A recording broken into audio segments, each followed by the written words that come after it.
Esto no pretende ser una biografía suya, pero ¿en qué momento usted tomó contacto por allí con el primer texto de Borges? Si bien es escritora, también traductora, profesora de literatura, así que supongo que esto ha sido tempranamente, pero que tomó contacto con un texto de Borges y que ese texto le produjo algo especial. Bueno, la primera vez fue, digamos, como decían en los romances españoles, que uno de algún modo se sentía atraído o se enamoraba de alguien de oídas que no de vistas. Es decir, Qué buena frase. Muy buena. ¿no es cierto? Es precioso, eso es en los romances antiguos, Sí. se enamoró de oídas que no de vistas. Bueno, y es un poco eso, es decir, la primera aproximación que yo tuve a la obra de Borges sin saber quién era Borges ni nada por el estilo, Ujú. fue a los 5 años con una señora que se entendía debía enseñarme inglés, que no creo que me lo haya enseñado, pero sí junto a la cual descubrí a Borges y descubrí muchísimas cosas de lecturas. El sistema que tenía ella era leer en inglés lo que ella estaba leyendo y luego me hacía una especie de resumen, de traducción resumida de lo que ella estaba leyendo.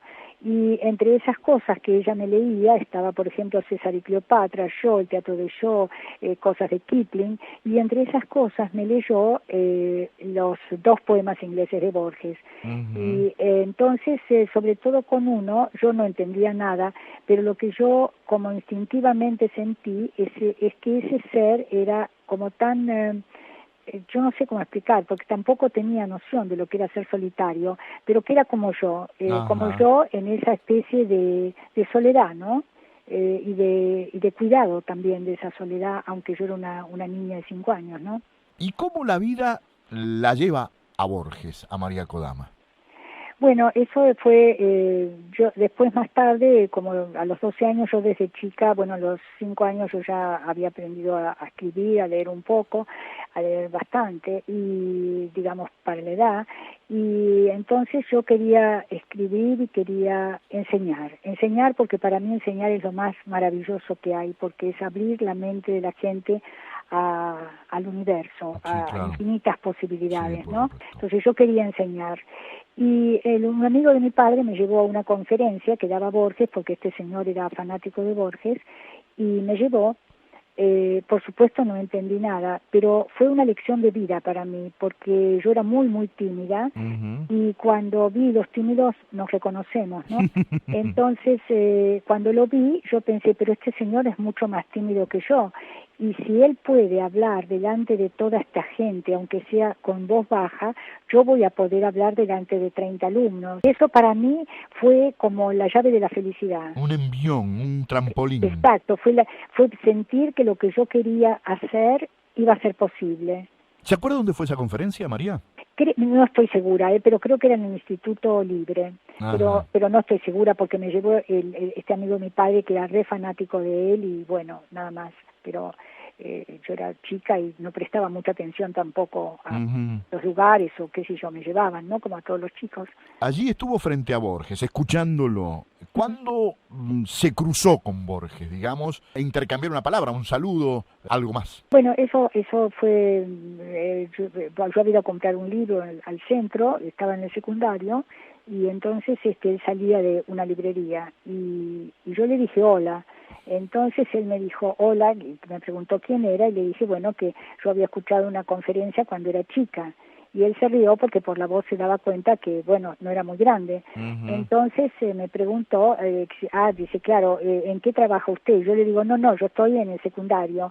Ah, me dice, qué bien. Y de pronto me dijo, ¿no querría usted estudiar anglosajón? En porteño es un lance bárbaro. Claro, sí, no, pero él lo único que le interesaba en ese momento era estudiar anglosajón realmente. Y además yo era muy chica para que pensara en otra cosa. Así que fue muy divertido. Y bueno, como yo soy así también bastante despistada, le dije, sí, claro. Y de pronto me di cuenta que yo no sabía que era anglosajón. Y le digo, bueno, yo no sé qué es eso. Y él me dijo, bueno, eso es inglés antiguo. Ujú. Y le dije, Shakespeare. Me dijo, no, mucho más Antes, antiguo, claro. siglo IX. Ah, no, le digo, entonces debe ser muy difícil. Fue una conversación de locos, pero bueno, de esa conversación de locos salió todo, fue una cosa maravillosa. María, estamos charlando con María Kodama. María, ¿en qué momento tomó conciencia que su vida era paralela a la de Borges? Bueno, yo no sé. ¿Paralela o conjunta? No sé que por allí cuál es el término exacto, ¿no? No sé, yo supongo que esa es una historia que fue haciendo la vida como las cosas más importantes de la vida, sin darse uno cuenta, sin proponérselo, ¿no? Uh-huh. Entonces de pronto, bueno, las cosas surgen y bueno, son así y son maravillosas. Son maravillosas, claro que son maravillosas, porque la vida en tanto en cuanto uno la tome con esa filosofía que se transmite en su voz, en sus palabras, no tiene por qué dejar de ser maravillosa más allá de las alternativas que tenga, ¿no? Ah, no, después que Borges murió, bueno, ya ustedes viven en Buenos Aires, saben que todo fue un infierno para mí, sigue siendo, con un grupo de gente totalmente, digamos, llevada por pasiones de envidia, de egoísmo, claro. de resentimiento, señoras despechadas, señores que quieren ser Borges, en fin, toda una serie de cosas que es de dominio público y que son muy tristes, muy vergonzosas y nada más. Pero me da la impresión que eso no cambia la idea de la vida de María Kodama. Ah, no, porque ¿sabes qué pasa? Toda esa gente para mí no existió nunca, digo, no son amigos míos, no existió, entonces para mí es como, no sé, como algo así fantasmal que flota así en el ambiente, y bueno, ¿qué vamos a hacer? Yo hago lo que debo hacer, lo que tengo que hacer, Claro. y cumplo con lo que es en mi conciencia, mi deber. Mi deber para el ser que es la mitad de mi alma y sigue siéndolo, eso es todo. Usted me decía, María, que también de alguna manera vivía de noche. Y quien vive de noche, obviamente, y además tratándose de quien se trata, debe leer. ¿Qué lee María Kodama, además de Borges? Bueno, yo leo, sobre todo lo que me encanta leer y releer son los trágicos griegos, porque los griegos hicieron la más perfecta disección del alma humana. Digamos, cuando uno los lee en profundidad, se da cuenta que, y eso es lo aterrador, que el ser humano con la inteligencia ha llegado a hacer cosas maravillosas, pero el alma, la esencia, no cambió para nada. Es la misma pasión, el mismo odio, el mismo amor, la misma humillación, la misma exaltación, no cambió, no adelantó nada. Y eso es terrible.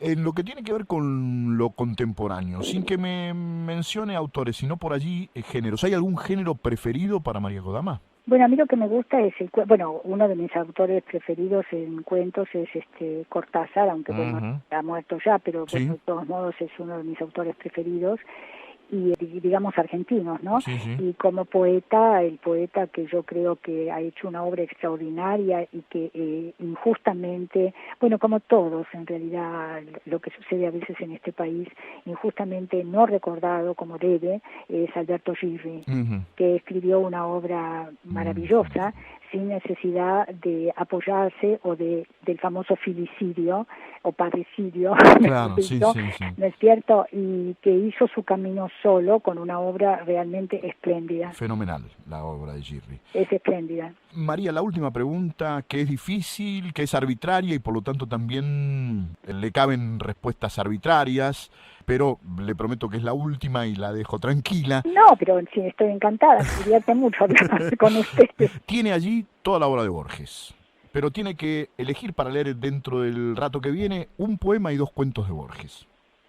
Bueno, el cuento Las ruinas circulares y los poemas... No, un poema y 2 cuentos. Un poema y 2 cuentos. Un poema y 2 cuentos. Entonces, El inmortal, Las ruinas circulares, Sí. Y como poema Gunnar Thorgilsson. Ajá. El poema le hizo dudar un poco más, me parece, que los cuentos. No, porque son poemas que me dedicó y entonces es más difícil la elección. Los cuentos no. Los cuentos allí estaban. Los cuentos estaban antes de existir yo, esos 2 cuentos que adoro. María, yo le quiero agradecer mucho la gentileza de habernos atendido. Charlaríamos toda la noche, le puedo asegurar. Claro. Y en cualquier momento, con sus ganas, volvemos a hacerlo. ¿Cómo no? Cuando